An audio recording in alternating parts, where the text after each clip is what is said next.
This is the OnePlus Ace 3V smartphone. Let's do the unboxing.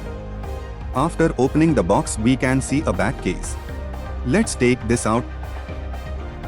Then we get some documents in it. Let's unwrap the smartphone.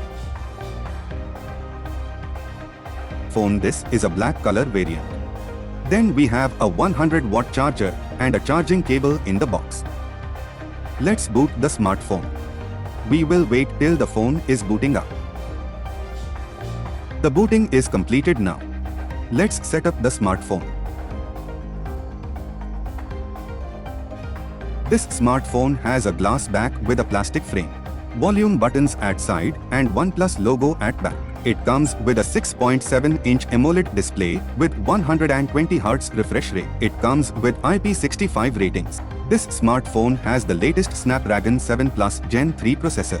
It has 50+ 8-megapixel at back and 16-megapixel selfie camera. For daily usage, it has a 5500 mAh battery.